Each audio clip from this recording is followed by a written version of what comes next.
Welcome. This talk is sponsored by the Yale Center for Environmental Communication at the Yale School of the Environment.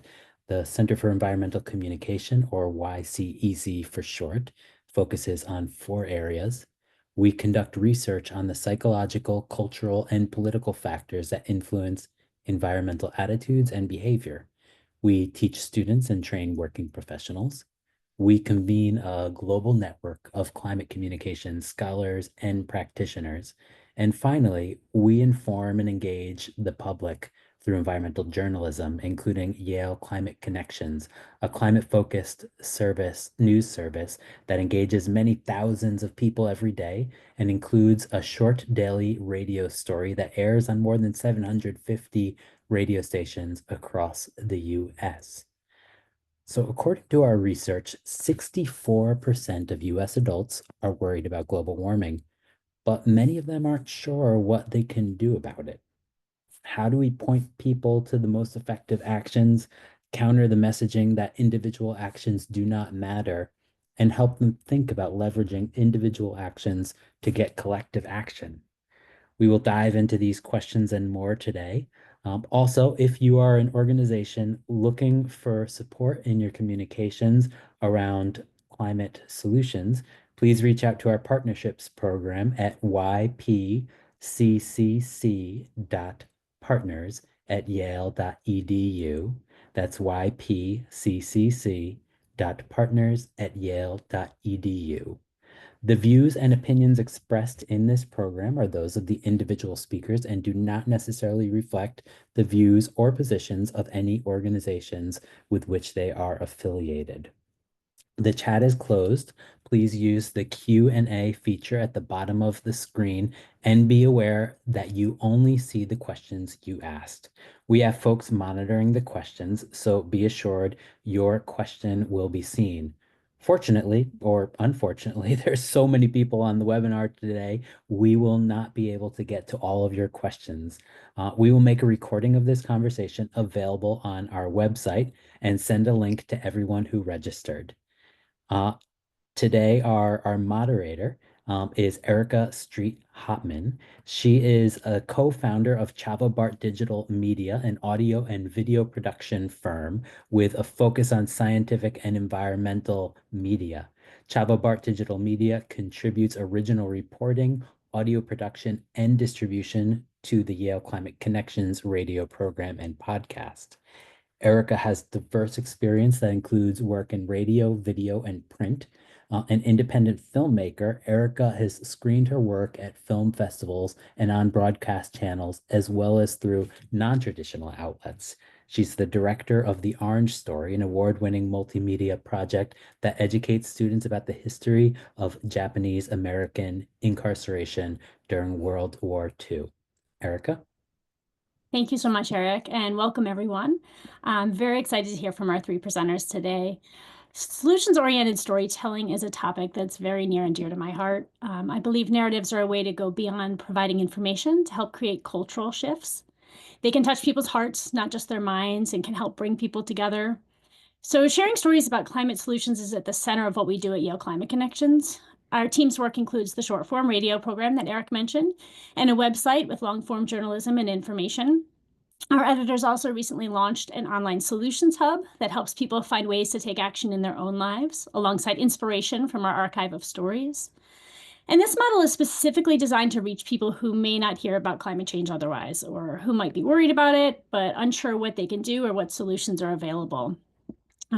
The radio program is intentionally very short. It's only 90 seconds each day, and it's heard on hundreds of public, community, and college radio stations. So it reaches people across what we call the global warming 6 Americas, those 6 unique audiences within the American public.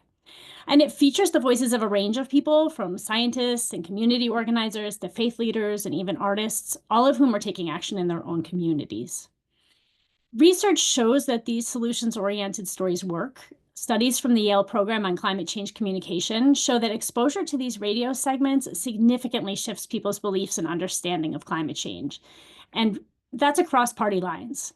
And a new study finds that these shifts last longer when people listen to more stories. So as a content producer, that's very exciting.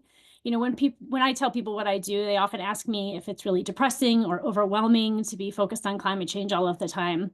And while climate change can feel scary, I have this privilege of talking to and interviewing hundreds of people each year who are making positive changes in their communities. That fills me with hope, and I love getting to share that hope with other people. And it's empowering to know that sharing those stories can truly make a difference. So now I look forward to being inspired by the work of each of our three presenters today. Each uses narrative in very different and innovative ways, but all are committed to uplifting the voices of people who are working on climate solutions. So today, I'm honored to introduce Dr. Lagipoiva Cherelle Jackson is an Indigenous climate journalist and scholar from Samoa and the South Pacific. She's the director of Indigenous Climate Journalism at New Narratives and was previously the inaugural Global Climate Collaborations Editor for the Associated Press. Alex Amond is Director of Communications at Rewiring America. He has over a decade of experience leading teams and executing communication strategy for mission-driven organizations, including the Sierra Club and the Southern Poverty Law Center. Thelma Young Lutunatabua is a digital storyteller and activist. She's the co-editor of the book Not Too Late, Changing the Climate Story from Despair to Possibility. And she currently works at the Solutions Project. So first, we're going to hear from Lani, if you want to take it from there.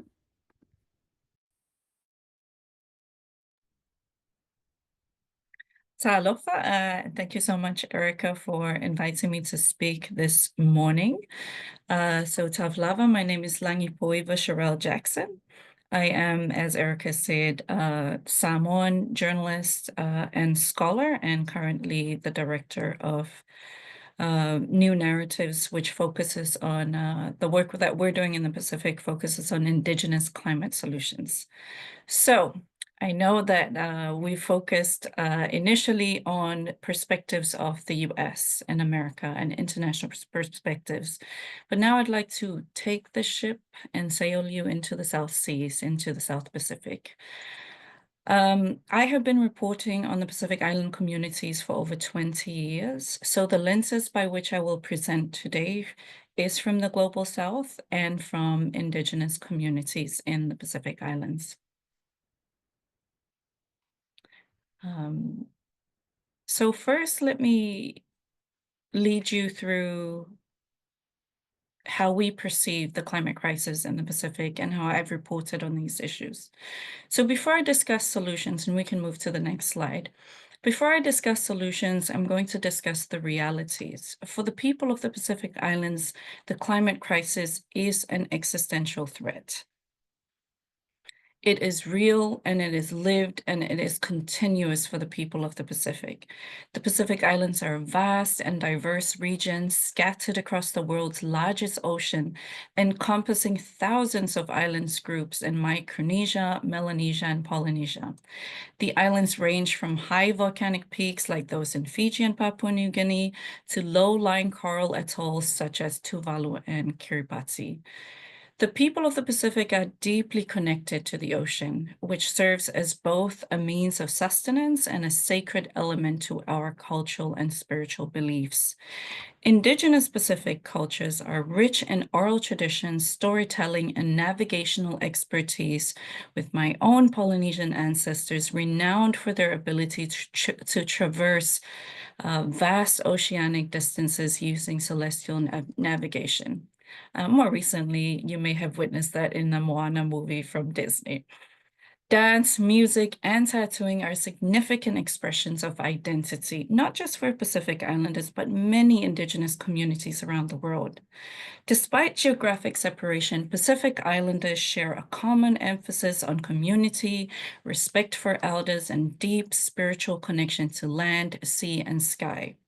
So what are Indigenous climate solutions? Well, they're solutions based on ancestral knowledge, such as the way the traditional fale or hut is constructed to make sure that it withstands high winds or rising tides.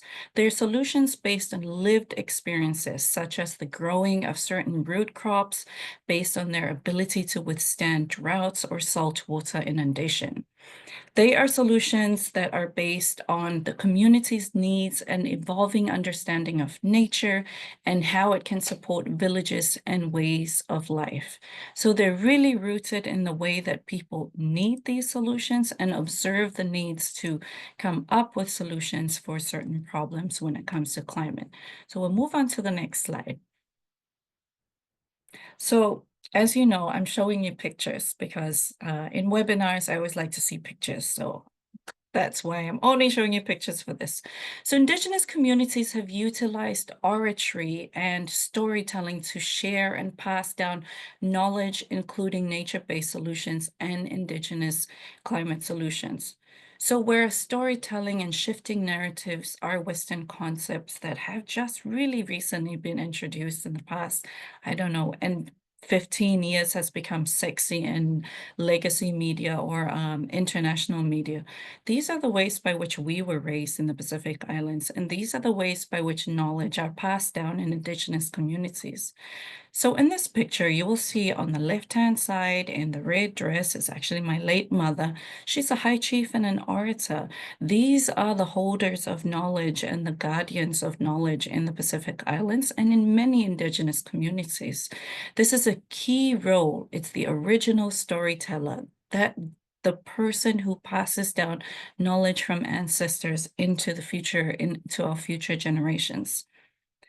In the middle, you will see a policymaker. So this is Filomena. She's a climate policy maker and an expert from a Pacific Island government who has worked on traditional knowledge and regional Pacific adaptation practices and has supported Pacific governments in how to fully integrate traditional knowledge into climate policy and practice. On the right-hand side, you will see a picture of a seated chiefs, and this is in a council of chiefs. This is where decisions are made at the village level in the Pacific Islands.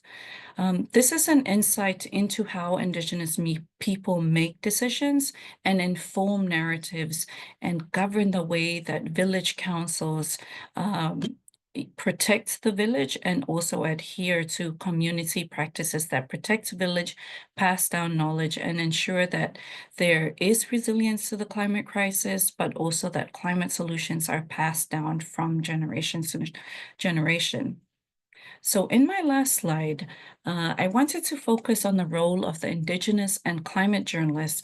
What is your role for journalists who are watching at the moment? If you're an Indigenous journalist, if you're a Global South journalist, if you're a journalist working in the Global North, what is your role in effectively covering Indigenous climate solutions? So for years, we trained Indigenous island journalists on how to report on climate change. We trained island journalists thanks to the partnerships of folks such as Internews, Earth Journalism Network, Yale Center for Journalism and Trauma, International Federation of Journalists, and many other international partners. We trained Pacific Island journalists on the science of climate change so that they can then integrate that knowledge of the science in reporting on Indigenous climate solutions and Indigenous climate issues. So in doing so, an Indigenous journalist and a Global South journalist can go into our communities and report effectively on communities that's informed by science and an understanding of the international nuances of climate change, while at the same time respecting Indigenous knowledge and traditional knowledge. So as an Indigenous journalist, you're best placed to understand, report, and relay Indigenous climate solutions to broader audiences. Often in my interaction with Indigenous journalists, there seems to be this sense that they need to be a certain level of, they need to have a certain level of expertise in the international understanding of climate to then report on climate change. But in my view, you are best placed in your community and your understanding of language to best report on Indigenous climate issues from your community. So do not be afraid to utilize your understanding of your community to tell the story of that Indigenous climate solution. In my work with The Guardian on the award-winning podcast series, The Existential Crisis which focuses on the existential nature of the climate crisis in the Pacific Islands. So it's called An Impossible Choice.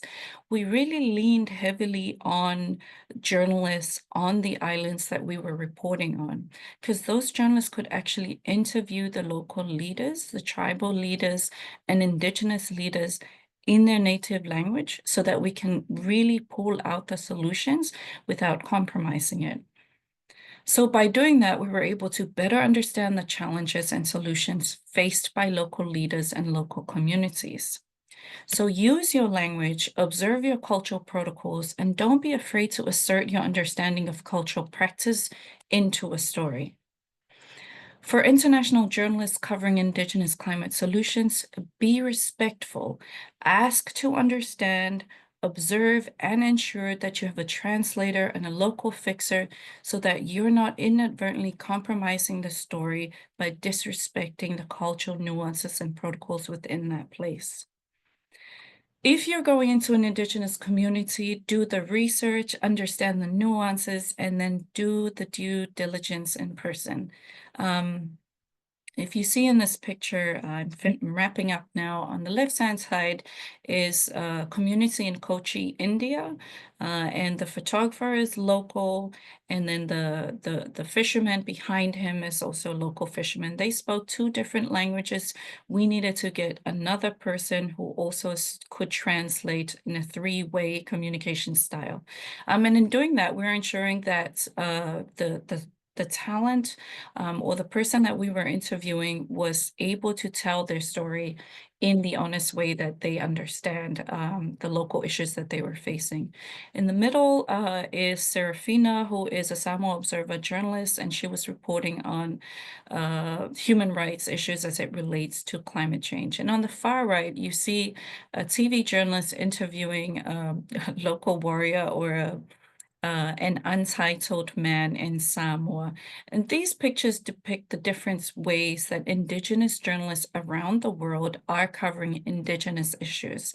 And so it's really important that we respect cultural nuances, observe cultural protocol, but at the same time, really highlight and understand the resilience of Indigenous communities when it comes to climate solutions. And on my last slide, you have my email. I'm happy to share more ideas or to highlight some of the issues that I've spoken on today.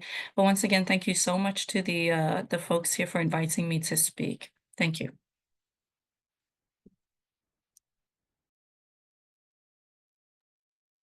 Thank you so much, Lonnie. Appreciate it. Next up, we have Alex Amond. Thank you, Erika, and thanks to the Yale program for inviting me and my fellow panelists. Very excited to talk to everybody today about Rewiring America and our mission and the way we tell our stories around our specific solution. Do want to say a quick word that is from my tremendously talented and committed colleagues, a team that I'm very, very proud and lucky to be a part of. So briefly, who are we? Rewiring America. We are the leading electrification nonprofit focused on electrifying our homes and communities and businesses. We also have developed some of the more sophisticated costumes representing appliances, electric appliances known to man. You should see the number of steps that are involved in putting these together, but once they are together, they are real showstoppers. But we're focused, laser focused on helping Americans save money, tackle emissions goals. And while we're doing this, we're improving health and we're building the next generation of clean energy workforce. We also have a lot of fun doing it, not just the costumes, but we're, stacked with really talented illustrators, photographers, graphic designers, video editors, and influencers who were not harmed in the filming of this demonstration of the benefits of induction cooking. And our mission is quite simple. We want to electrify everything for everyone, everywhere. And this is, the core vision here is part of our story that we're telling. This is a very specific solution to tackling emissions. what does it look like? It's really two steps: that we are replacing any machine that is currently burning fossil fuels with an electric version, and then that the power that electric machines or the power behind it, the generation, is clean energy and renewable energy. So our strategy focused here: make electrification affordable, desirable, better.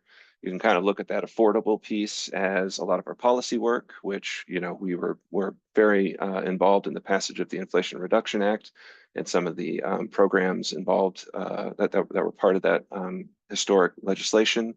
Desirable, a lot of our, you know, cultural work, some of the stuff I've already shared in terms of how we make, you know, induction stoves seem interesting and fun and lift up all the benefits of making these upgrades to your home.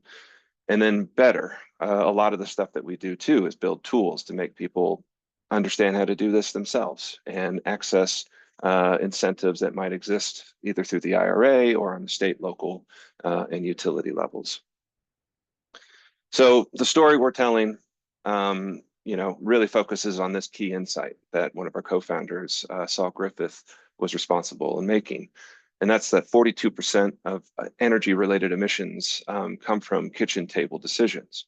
And so we're really trying to bring home this idea that families, individuals, households across this country have a role to play, and not in a way that, you know, they're, you know, certainly, you know, there's frames out there that, you know, people feel burdened by, you know, the knowledge of the overwhelming, you know, evidence of climate change and all these, you know, solutions that might seem very far off. We're trying to bring it right back home. These are decisions that are made on very important machines in your home that you rely on every single day. And we're emphasizing too that this impact is huge, and they're pretty. There's just a handful of decisions that you need to make this kind of an impact. And so everyone should be able to choose from a wider range of appliances that perform better and bring better benefits, including lower costs.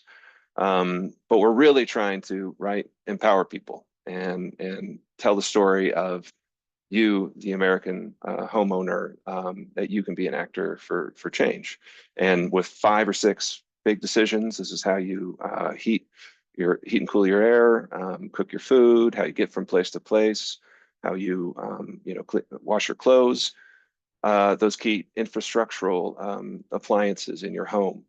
This is how you can make an enormous impact. And the lifespan of those machines, right, we're talking 10, 15, 20 years. And making the electric choice, that adds up. So it's a significant impact that individuals and then on the community level together can make.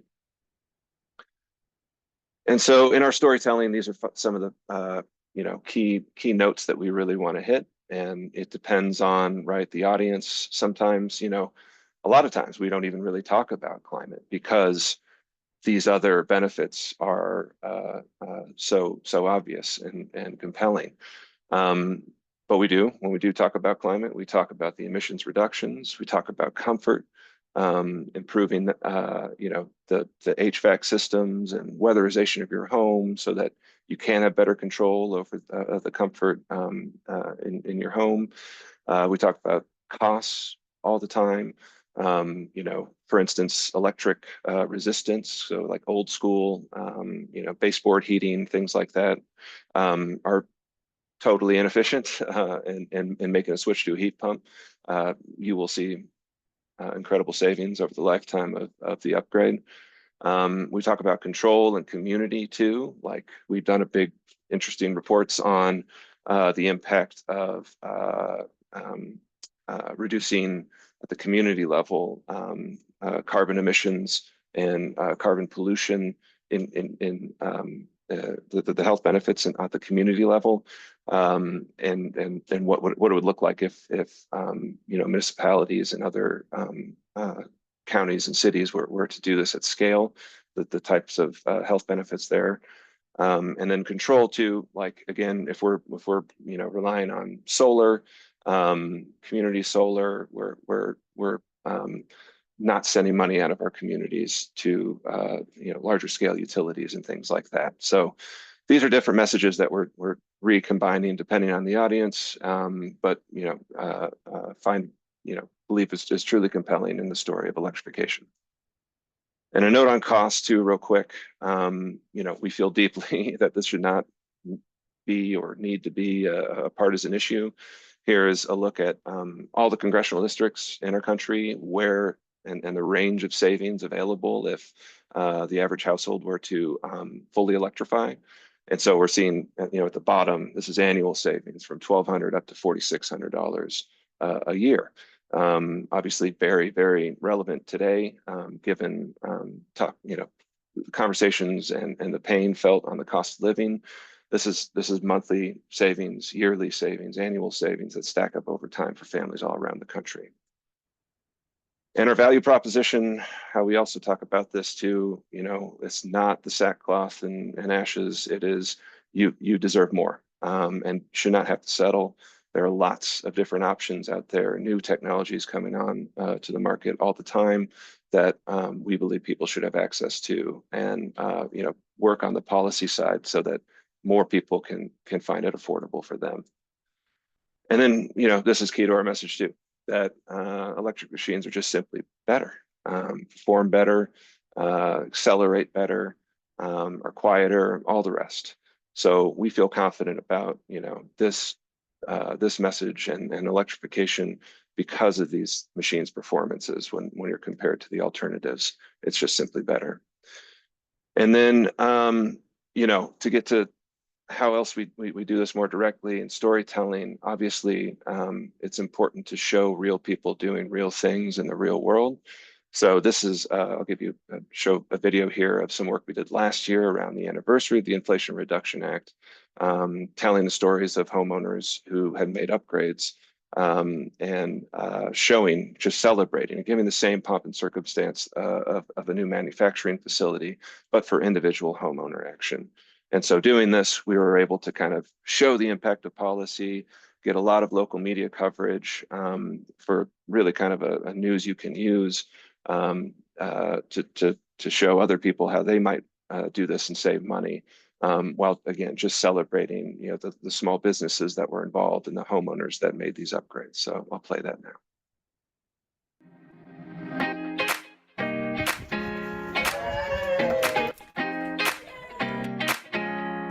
So we're here today thanks to a law that Congress passed 2 years ago called the Inflation Reduction Act, or the IRA. So this legislation made it easier and more affordable for homeowners like Ethan, and like many of us, to upgrade their home appliances from out-of-date fossil fuel versions to more efficient, clean electric machines. So we're out here changing lives, helping people move into the future, but also help them to live more comfortable and healthy, breathe better. We installed the heat pump HVAC system, the heat pump water heater. Last year, the first full year of these credits, American families saved more than $8 billion making these upgrades. As a contractor, but anytime you can help a homeowner transition and make their life better, you feel like a superhero. The central thesis of the Inflation Reduction Act is this: we want to help families save money.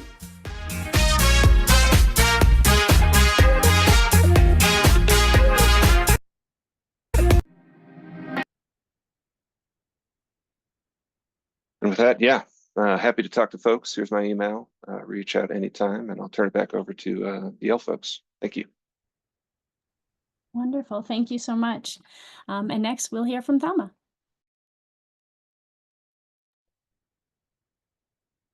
Hello, everyone. Good morning. Let me share my screen real quick.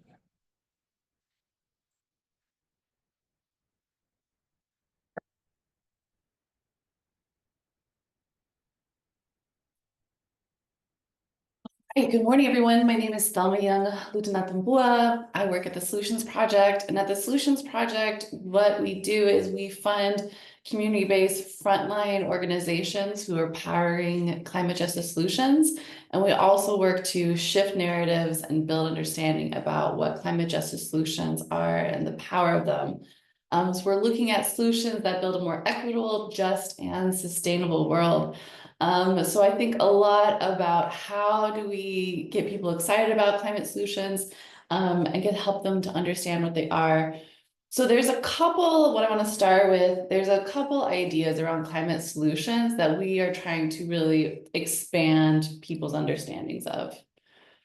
One of them is we're trying to move people away, flip the script on the doom and the gloom versus possibility and power. There is, yes, a lot that is going wrong with climate change, and we are in dire straits. However, we also want to remind people that they have the power to create change, that the future is unwritten. And it's not about doom and gloom versus hope, or this idea of hope that everything's going to be fine.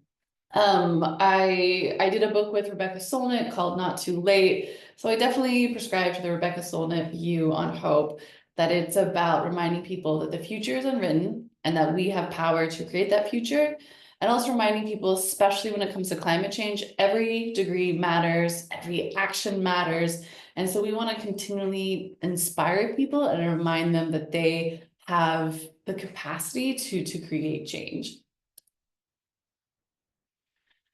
We also are really focused on community power.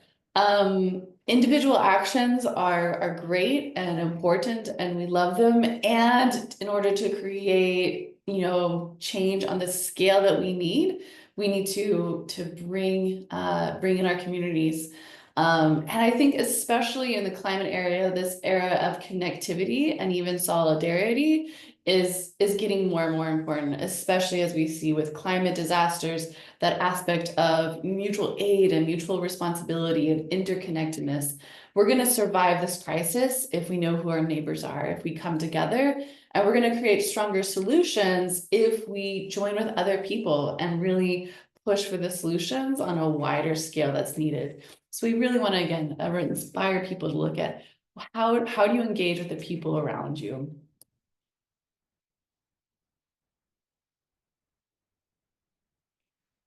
I think often when we talk about climate solutions, it's from this lens of scarcity or austerity. This idea of, oh, if I'm gonna be a good climate person, that means I have to make my life lesser. I have to do the annoying thing where I have to remember my reusable bags when I go to the grocery store, which is why I included the photo of the shopping cart. Or this idea of, there's not enough, and so we all have to scramble. And so that mentality can be really damaging. And so what we want to show people is that actually, if you lead with community solutions, if you actually implement climate justice solutions, it's going to make your life better. You're going to know your neighbors, you're going to have healthier food and healthier air. And there is an abundance. There's an abundance of people who want to tap in and support you. There's an abundance of care. There's an abundance if you look towards it. And so we want to really help people see that climate solutions actually will create a better life. And if you lean into it, it's not just about, the drudgery of being a good environmentalist. It's actually about making things a bit better for people.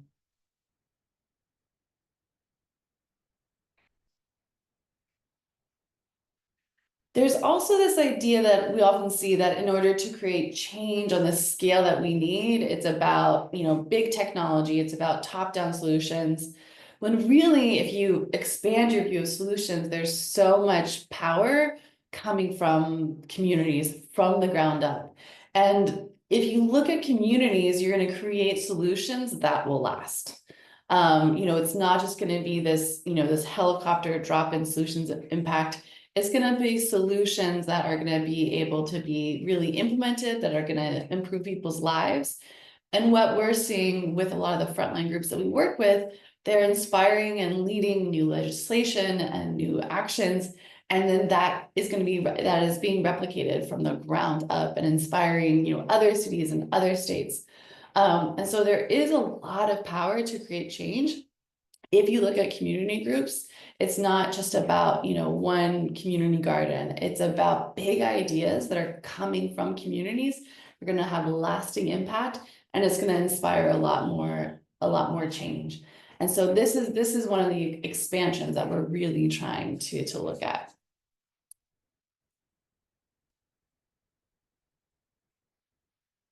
Next slide. So much of this climate crisis is also an imagination crisis, where people, if we're not seeing the solutions, if we're only seeing the bad, we're not going to be able to see the way forward. And so one thing that the Solutions Project is really trying to do is make these community-led solutions become more visible. So we created this Climate Justice Solutions Story Bank, where we have 12 examples from different frontline groups across the US and the very specific solutions that they are already building. We want people to see, you know, these solutions are happening, they're already underway, and they're ideas that can be replicated. And so this is something that we're always trying to work on. How do we make the solutions become as visible and inspiring as possible? And something else I'll say for especially the journalists in the audience is community groups are doing really incredible work. They're also under capacity and underfunded, and they need more funding. Especially when it comes to communication, so many of the groups that I work with, you know, the majority of them do not have a communication staffer. If anyone's doing comms on their team, they're doing it on the side of their desk while doing a million other projects. If this organization gets on more funding, they take that funding and they put it towards programmatic work. They don't focus on communications work as much because they're trying to do so much with so little. And so, you know, I think it's important, if you are reaching out to these community groups, to maybe have a little bit of patience, to also, you know, put energy into relationship building. They're doing incredible work. You may not see it on their website or their social media, but it's there and it's powerful if you start talking with them. You can also connect with the Solutions Project, and we can also connect you with other amazing community groups who are doing great work across the country. But we really want people to see the solutions are happening, they're underway, and you just have to sometimes look for them. And when I talk about climate justice solutions, I'll clarify it a bit more. But these are solutions that don't just tackle climate emissions, but other social issues simultaneously. And this is why we think they're so important. We need to show people that climate is not just about emissions, but it's about, you know, affordable housing, green jobs, proper disaster response. And I think this narrative on climate hasn't been told enough, that actually, if you work on climate, it's not just about your children's future.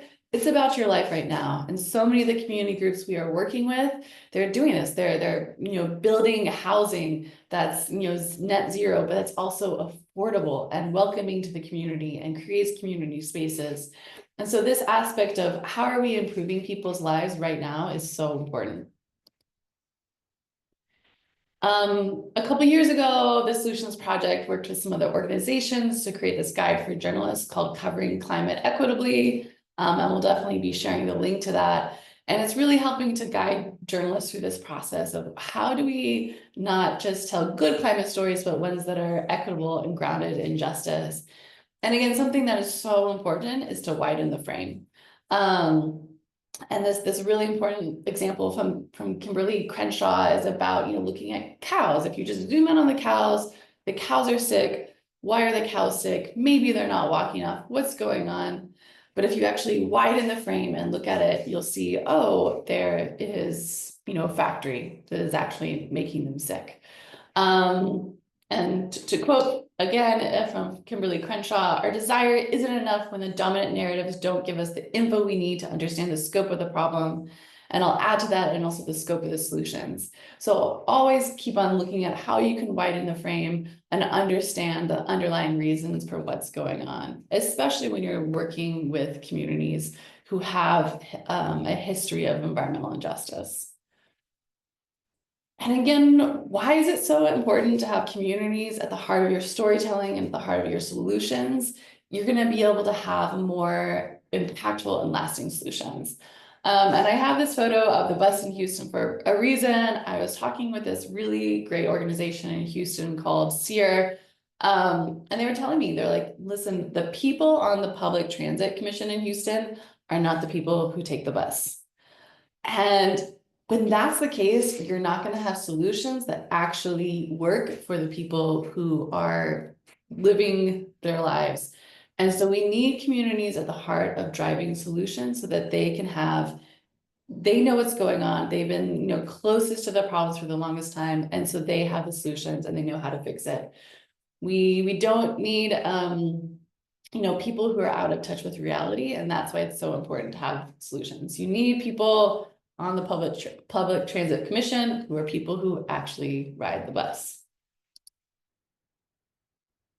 So just looking forward, I know I'm almost out of time, but looking forward real quick, what's the new era looking like? I think there's going to be so much happening in the next 4 years with local climate action. And so looking to those examples across cities and states, who are people that are creating change and making change happen in so many ways. What are the ground up local, state, regional policy efforts and campaigns? What are community groups doing? You know, if you want to, you know, see maybe who are groups in your areas, go to the Solutions Project website, and actually our map of grantees on there is a really great place to start. And also always look at asking yourselves, how are climate solutions actually going to improve people's daily lives right now? Because that will help, you know, connect with people, even if they're not, you know, your usual climate audience. If you're talking about your daily life, green jobs, good housing, because disaster response, you're going to be able to bring more people on. And yeah, thank you so much. I'll pass it back to Yale. Thank you very much. Now we look forward to the discussion. Please go ahead and submit questions. We have a lot that have come in already. So I wanted to open it up and talk a little bit about just when you're starting out, what factors do you each consider when choosing which stories to tell? I know Thelma was just talking about widening the frame. You know, what advice do you have for people when they're choosing which stories to highlight?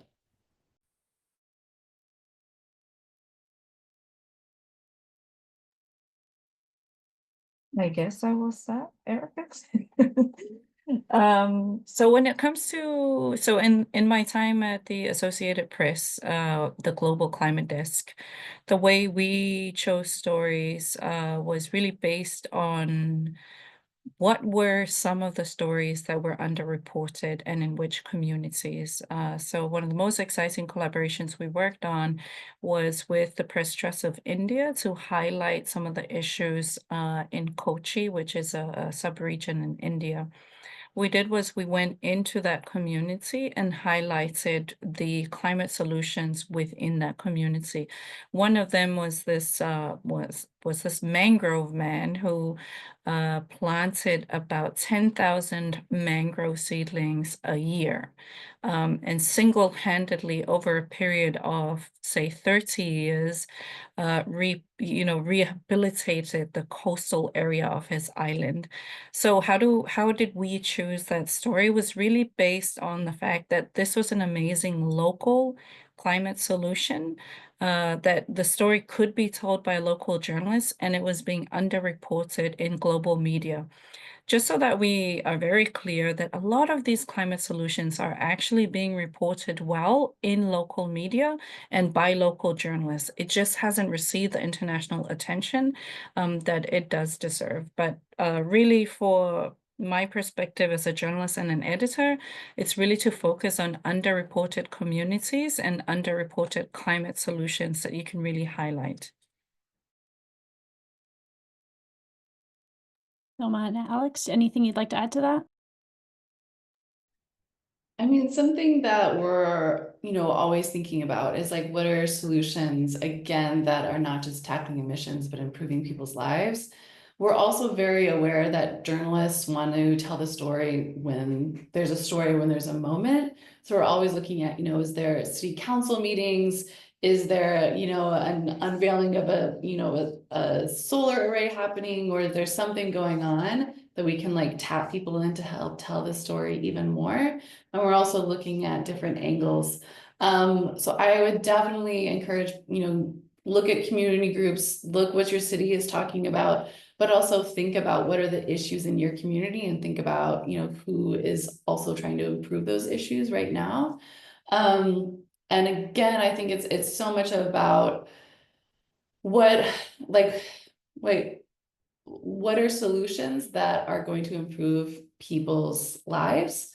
And so, and again, it's not just about tech companies or government, it's about people power. And so though there's a lot of really good energy and a lot of good human interest stories there. Yeah, and for us, I mean, we've worked with innumerable reporters trying to tell the story of the impact of the Inflation Reduction Act, and it's what we did there with the front porch ribbon cuttings. We're deepening our engagement with people who use our tools, right? Including a tool called the Personal Electrification Planner, which is a much more, it's an account you create, and then you kind of put in a little bit of information about your home and the projects that you want to take on, and you can return to it as you, install new appliances and things like that. And we're collecting that information, and we're working with them, directly, and trying, and then seeing whether or not they're interested in sharing their story, and then getting that out, because it's all about showing real people doing real things in the real world, and actually doing these solutions. And then with that same event thing, like we had lots of just neighbors showing up. And so, what our solution here being all this new technology, people are curious about it. They're not necessarily going to go out and buy it because their water heater's, working fine today, but it piques their interests. And if they see somebody in their neighborhood doing it, they might be more likely to investigate further and ultimately make that same purchase. One theme that I'm hearing is about this need to stress how the solutions are improving people's lives. And Alex, I think in your slide, you talked about 5 C's that you try to communicate, and only one of them was climate.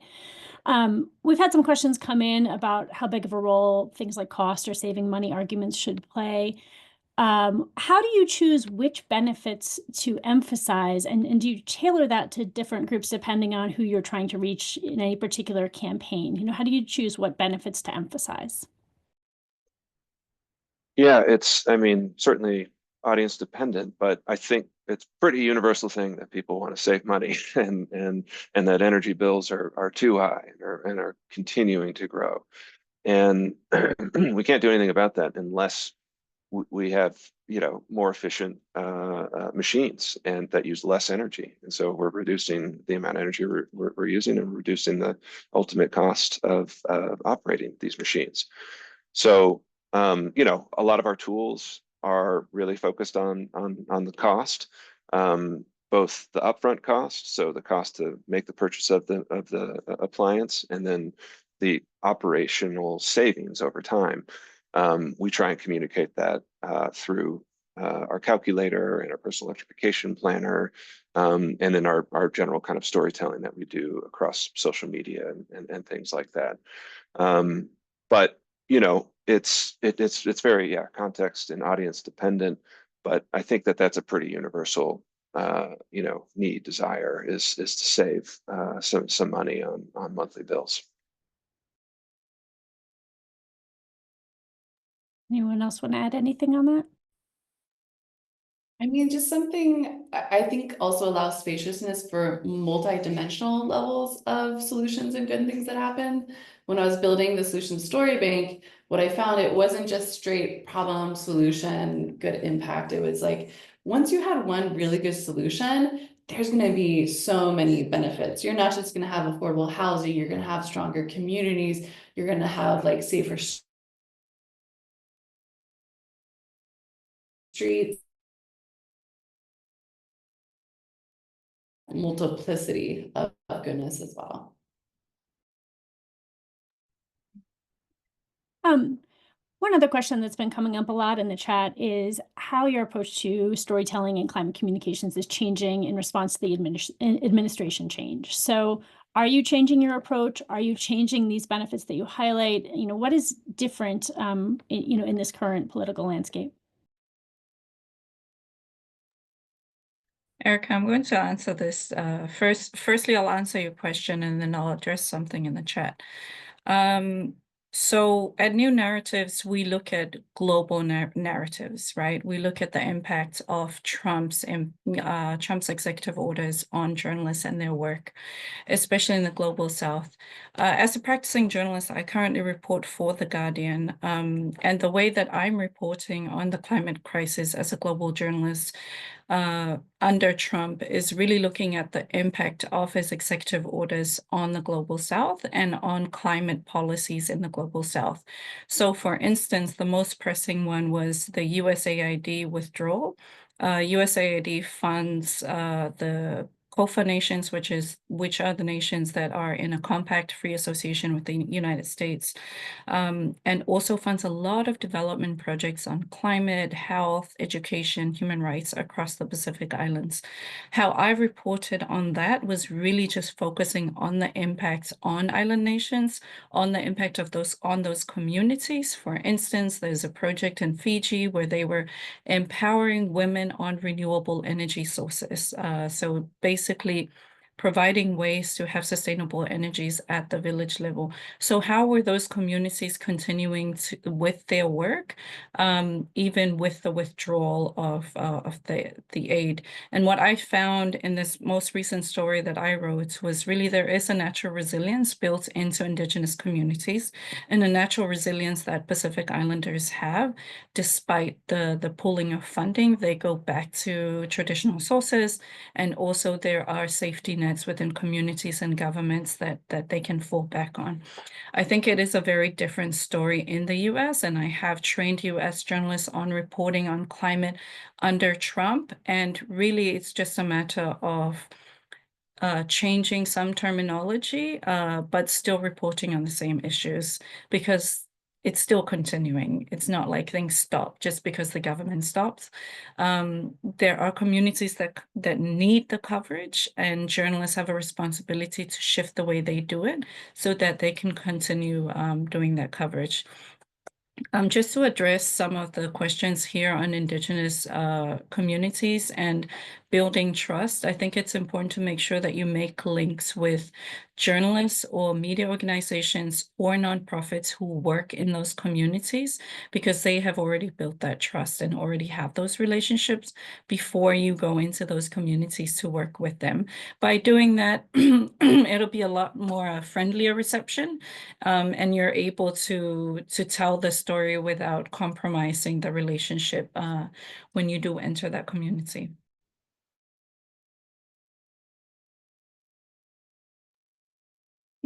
You talked about the communities need to get this information. One question that has also come up a lot is, once you have a great climate story, how do you figure out the best way to get that story out there? How do you help it cut through the clutter, reach the people that need to hear it most, especially when there's so many different things demanding people's time and attention? And we're also, in an environment where often, instead of the positive things being highlighted online, algorithms tend to present things that are, more controversial or have, some kind of a headline grabbing angle. So can you talk a little bit about, once you have your story, how do you choose how to get it out there? How do you help make sure it reaches people? I can answer that. I think definitely I love this aspect of storytelling, because I also believe in like a bigger tent of storytelling, and also believe in communities telling their own stories. And so I think this can apply to anyone who wants to tell climate stories. I think definitely be aware of your own capacity. I've seen this with organizations and journalists and filmmakers. You find a great story and you want to do it justice, but honestly, if you don't have the capacity to tell that big story, then maybe scale it down, pare it back. You also don't want to like over promise, hey, I can do this big documentary, and then you actually can't do a big documentary. So be aware of your own limitations, and that's okay. Because some of the best climate storytelling isn't the fanciest, the biggest, the loudest, it's the most authentic. And that's what we're finding online, is that people connect with authenticity. And so it doesn't have to be, you don't have to have the fanciest camera. Sometimes you just have to have the right relationships. And I really appreciate the viewpoints that Lagipoiva is sharing, is that having that community connection, if you're connected with people, if there's a trust, you can capture stories just on your phone in a way that's authentic and compelling and that people really connect with. And so think about what you have access to, think about your platforms, think about your own capacity. The one last thing I'll add is, who is in your echo chamber? Once you've created your story, who are there influencers? Are there, who can you ask to help elevate and share your story? Don't just post it and then go on your way. Once you post it, reach out to everyone you know and say, hey, I have this great story. Can you share it? You don't have to pay for tons of ads and boosting. If you have a good community and like an echo chamber, asking people, hey, I created this story, can you help share it?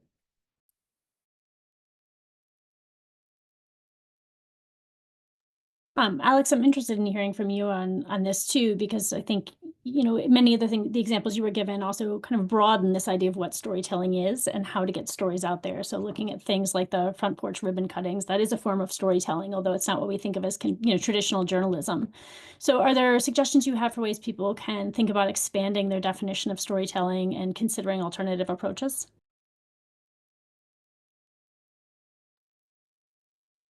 Yeah, I mean, what Thelma was just describing there on authenticity, right? Like, there's, so much that we can do that is, very digital in nature, right? And, it's something that people engage with on various social media platforms or whatever. And that's all well and good. But for that engagement that we did back in August and September, it was of a totally different quality, to be in communities, with the small businesses. These are mom and pop contractors, right, who have done this work, talking about the job and the types of savings that they were able to give to their customers, and then, like I said, having people just in the neighborhood show up and ask questions about the technology was great. And and then working with local media, I think a lot that the trust is still high for local media, local radio, local broadcast television, and so that's of a higher value really for some of the work that we're doing, and getting out the word around our tools and this idea of electrification. And so that's what we were trying to kind of obtain there, and we were pretty successful in having some cameras show up and cover it again as this kind of news you can use, because it is useful. So anyways, but the authenticity part, real faces, real people who've done the work, or who've made these changes, who've taken on the solution, expressing their own experience. That's the storytelling that I'm most excited about, and doing it in that local way. And then of course we can wrap it back up, which we do. It's on our website, right? That video, we can tell it then on a national level that this is happening. It's happening in like 20 different states or whatever. So, but it starts with that authenticity, I think, that Thelma was discussing. Absolutely. I know we just have a few more minutes, but one of the questions that has also come in is about how to avoid overwhelm for people. I think both in terms of audiences, but also in terms of the communities that you're working with and covering. How do you help make sure that you're not further burdening communities as you're telling their stories? And then also, how do you kind of combat that feeling of overwhelm? Hey, Erika. So a solution story should not feel overwhelming, and essentially, reporting on a climate solution should be actually relieving, and should provide to some degree hope. I'm finding most of my career has been in the Global South, in the Pacific Islands.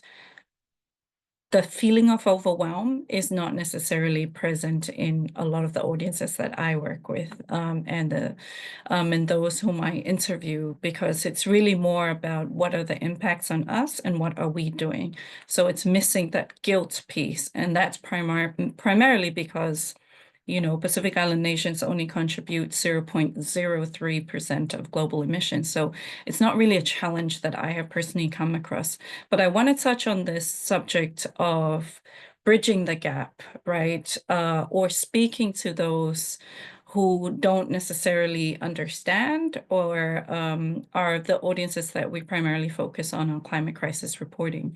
And really, my advice there is really don't do this otherism piece, but really understand the context by which people are facing challenges when it comes to climate. So for instance, in farming communities, focusing on the impact of climate on farming is really a really good story that needs to be highlighted, especially in our local communities in the US. Another very good story that really requires bridging that gap with conservatives especially is just really understanding weather patterns, and shifting the term climate to weather usually makes the conversation a lot easier if you want to continue that conversation. There are some tools that New Narratives are developing, and I'll be sharing those at a later stage. Thank you. Anything else anyone wanted to add before we wrap up? I'll just say real quick that if someone is feeling overwhelmed by the climate crisis in general, one of the best things that you can do is join with other people. So if you're spending too much time scrolling and you're feeling that overwhelm, join a community group, get involved, touch base, do that work, and that'll help you feel less overwhelmed, actually. Well, thank you all so much for sharing your experience with us. I'm going to hand it back over to Eric. Thank you, Erika, for moderating the conversation. Lani, Alex, Thelma, for your thoughtful insights. We're going to send everyone a follow-up email after this event with the recording and information on the next event of our spring speaker series, where we hope you'll join us for a panel on how U.S. towns and cities are engaging their communities on climate change. Also, join the Climate Storytellers Summit we are co-organizing on April 10th. Applications to present are due March 1st. I just put the link in the chat, and we'll send that in the follow-up email as well. Have a great rest of your week. Take care, all.